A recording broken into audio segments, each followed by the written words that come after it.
They've hijacked the word love and convinced people that love means, oh, I tolerate everything. That's not love. Let's say I have two women, one I love, one I don't love, and I enjoy both of their company. I'm harder on the one I love. I expect more from her in terms of how she acts. I expect more from her in terms of how she speaks to me. I expect more from her in how she presents herself to the world. The more I love her, the more I expect of her, the more parameters I want to put on her in regards to how she should behave, because I love her. I feel like we should, especially as men, we should always try to do difficult things, keep ourselves dangerous, mentally, physically, spiritually, financially, fortify all of these resources so that we're that guy in our family. You feel me? Really? With godlike technology. Wow. How do you think that ends? Like, Damn. you think that ends in happily ever after? Like, that's insane. Like, marriage was not designed. I mean, think about even the early days of marriage. Think about every Rodgers and Hammerstein musical. You know, think about Oklahoma, you know, where you'd have like, there's like the three people in town that aren't married, you know, and you sort of pick which of the three, you know, you were going to go be with. And now you have access to just an endless supply of the opposite sex, or I shouldn't even say the opposite sex. You have an endless supply of romantic partners in a device in your hand. How does that possibly stand up? How does marriage, the idea of monogamy, forced monogamy or enforced monogamy, how does that ever survive in that environment? I don't think it can. I don't think it's realistic. Wow. The statistics prove me right. You know, the statistics are absolutely in my favor. Now, again,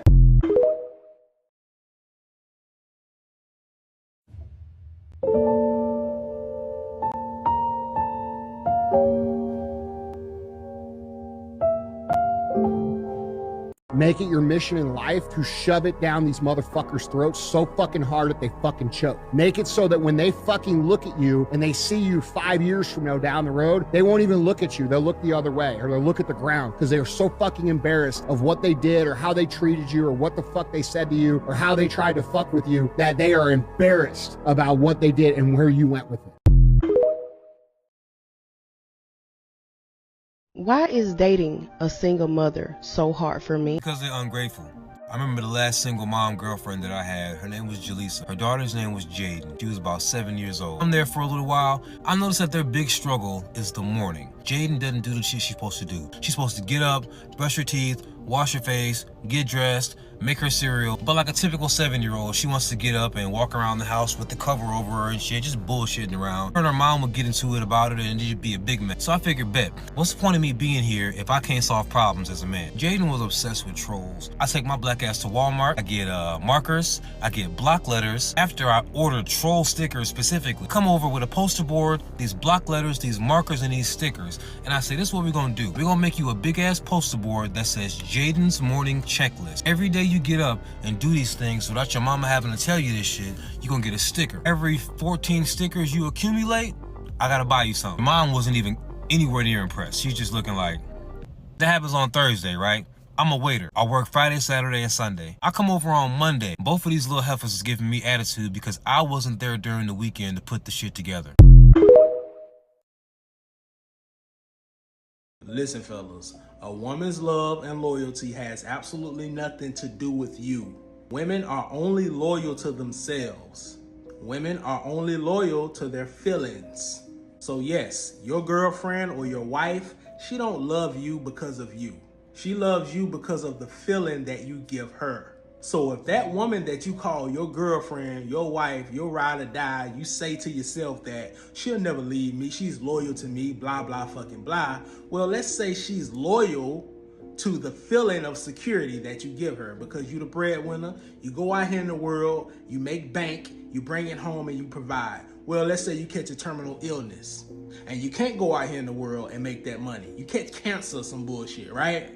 She'll deal with you for a little while, but she will begin to resent you. Why? Because she's losing that feeling, emotion of security, guys. Wake the fuck up.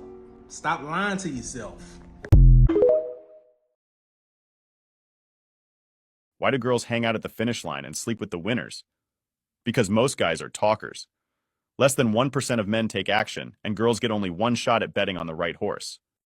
Men, you have two women to choose from. They're both otherwise equal in looks and personality, but there's two main differences. Girl number one, there's a couple of things about her past. They're not a deal breaker, but there are a couple of things about her past that make you flinch a little bit. But again, it's not a deal breaker. Girl number two, her past is spotless. If you're going to write that script yourself, that's what you would want to see. However, girl number one absolutely falls for you. Genuine desire, genuine interest. She's quick to let everybody know in her social circle she has this great boyfriend. Put your picture all over social media. She's not following any ex-boyfriends, none of that. Girl number two with the spotless past, you realize you're in a position that you need to win her over. No one outside of her immediate family or coworkers even knows she has a boyfriend. She's being safe. She's taking it slow. She has reservations. She does not see you as the best that she can do. Moral of the story, if a woman has a past that's simply not acceptable, those women aren't capable of genuine desire anyway. Those women crush on men for short periods of time,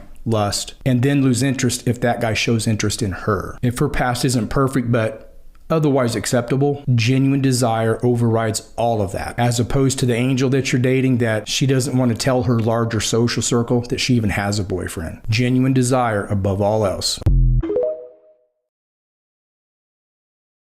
A lot of times with men, you know, they are scared to show that vulnerability because of what a lot of women have displayed, which is like, now I'm not attracted to you. That part, yeah. And it's like, you know, I said on Enough on Santiago, some women looking at you lesser if there's tears on your cheek, but if there's tears tattooed, that same girl is a freak.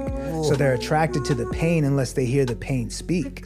So it's like, it's really interesting because when you talk to women, So thank you, but it's like when you talk to women and you like kind of see where their head's at, you see that they kind of like, a lot of women want this sort of rough and rugged guy who's like, he's tough and all these things, but like you don't want him to talk about it because now he's soft. But it's like, so you want him to have some pain because that's what makes him the rough and rugged, you know, but you just don't want to hear about it. And so where does he go then? And so you just want him to be quiet, but then you're wondering why he can't open up to you. Oh, well, he just doesn't open up to me. Which one is it? This isn't Build-A-Bear. I tell guys all the time, if you're dating a girl or hanging out with a girl and she don't pull her wallet out, not even once, do not fuck with her. Do not talk to her. Do not date her because she don't like you like that. She don't like, because if a woman really likes you, she gonna spend some money on you too. I've never known a man who was smart enough to make a whole bunch of money, but too dumb to know when a woman is. So there's this weird thing that takes place to where women really think that they're using a lot of these men, and in some instances they are. But the truth is, it's pretty much name your price. Like when you're this type of woman, when you're fucking a guy or hooking up with a guy or dating a guy because of like the type of person he is, and if you feel like he would be a great potential boyfriend or husband in the future, that's more of a genuine reason to kind of fucking spread your legs. You know what I mean? But when it's that like, oh, on that first date, that motherfucker better take me here and he better do that. When you start coming from a more materialistic standpoint, that ends up being your justification for why you spread your legs. So on top of it, it's just like, name your price. And then that guy goes, I can do all that. Fuck yeah, that ain't shit to me. But to you, you're like, that's the kind of treatment I deserve. And he's like, that's what you needed, right? So this place right here and this thing right here, and then buy you this thing right here. And then I can start fucking you, right? And then you're like, well, I mean, technically, yes. So then he's like, cool, I'm willing to pay for that. So all you did is just bargain for your Gucci. First of all, don't give your strength to women. Like, what does that mean? Don't give your money, yourself, your essence, who you are to women, because that has brought kings down. This is how powerful women are. We have the ability to bring down kings. So be careful, son. Like, don't give your strength to just any old woman because she can bring you down, right? If she doesn't have your best interest at heart.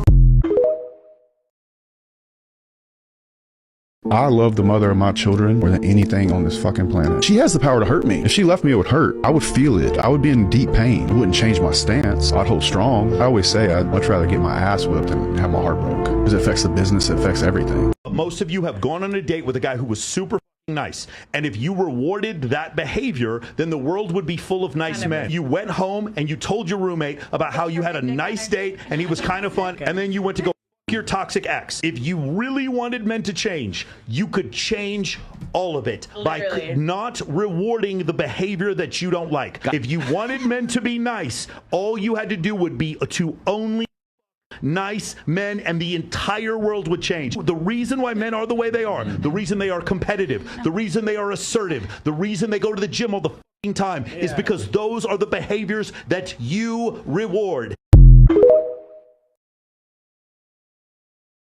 An unchained man, if you're unchained, okay, essentially what that means is you have no fear of loss and no attachment to a desired outcome.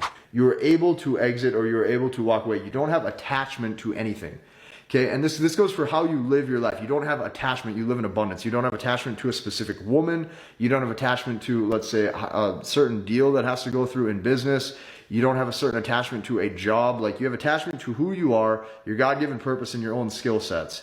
And you have attachment to that because you know that that can serve you in any situation. If you are waiting on a relationship to help make you feel complete in life, then congratulations, start signing up for the circus, because you are officially a fucking clown. I can't stand the people that believe this Disney fairy tale where somebody comes into your life, whether it be romantic or platonic, and they somehow make you complete as a person. No one in this lifetime is gonna make you feel completely fulfilled in yourself other than you. Your growth is your own responsibility. Yes, they can add to your growth and help you, but you have to do the foundational work. No one's gonna come and save you. You'll hear women complain online and say, oh, well, a man's gonna come into my life and he's gonna make me more feminine. He can help, but you gotta work on that stuff in your life first. I'm gonna be whatever, and a girl's gonna come into my life, she's gonna make me more masculine. Nah, brother, you have to do the work first. No one's gonna do it for you. Get this lack of accountability out of your fucking mind, because you're not gonna get to where you wanna be thinking like that. Make sure you follow me for more men's improvement content. #1 attraction killer for women, and that's being too available. So you're making plans with her and you tell her, I'm available Monday night, Tuesday night, Wednesday night, Thursday night. You're too available, okay? You should be a busy guy chasing your purpose. You shouldn't be available every day of the week for a date, okay? It may seem like a nice gesture to give the woman options, but she'll actually appreciate you more when you're a busy dude, but you make time to see her a few times a week instead of always being available, okay? So when I set up the date, I like to give her like 2 options. Hey, I'm free Monday night or Wednesday night. Does either of those work for you? Instead of saying I'm free every night of the week. Guys, check out the pinned comment for your 3 free guides that are going to help you improve your dating lives. Men have always led the world. Let's not act like that's not the case. We invent, build, and maintain society. Despite how beautiful you are, you're stunning. The fact that you can make more money than the motherfucker that paved the road for me to get here is a joke. Now, that's not disrespect to you, but one thing I will say, I'm gonna bring the buy back up. You can't do that shit in the buy. There's no fucking anxiety, bro. You're 20 years old. No girl wants to unless you're a Chad. I honestly think some of these niggas are insane. And not the guy talking. I'm talking about everyday average men like myself. You have to honestly look in the mirror and think, ask yourself, if I was a woman, if I seen me, would I want to sleep with me? If you're not the best version of yourself, why are you attempting? Why are you even speaking on women? Nigga, you broke. Nigga, you fat. Nigga, you hate yourself. You hate your life. You hate how people respect you. You hate how people respond to you. You don't like where you live. You don't like what you drive. You don't like where you work. You don't like the money you make. No motivation. Get off your ass. Tired of hearing niggas complain about women not wanting to sleep with them. Nigga, you're nothing to sleep with. Go make something of yourself. For real. Imagine this for a moment. If I said, I'm gonna buy you one car that you're gonna own the rest of your life, you don't have to buy this car. I'm gonna buy this car for you. However, you're gonna own this car the rest of your life and there's no other car that you can have other than this one car. Wouldn't you then maintain that car well? Wouldn't you make sure that you rotate the tires, change the oil? If there's any dings in it, you fix the dings. You're always looking after that car. You're washing it, you're vacuuming the inside, because it's the one car that's gonna last you the rest of your life. Guess what? That body and that beautiful brain of yours, it's the only one you get. If you fight a guy for sleeping with your girlfriend, you might be the biggest cuck of the year. I knew a guy like this in college who was really aggro, right? Really always hyper masculine. His girlfriend was all over some poor guy at the bar. He goes up, beats the shit out of this dude, outside and bringing her home. That was their thing. She would go flirt with the poor dude to piss him off. Sometimes she would even up with them, and then he would go that guy, and he would usually win. He was a big dude. We all knew that he was the cuck of the year. He liked that. He liked somebody else flirting with his girl. It's the girl's fault, not the dude. The time I was hooking with this girl, her ex came home. I kind of got to speak because I was just not cool. I didn't do anything wrong. Running in a year later, apologize. But yeah, after for you know. Now, if a woman ever breaks up with you, don't ever want her back.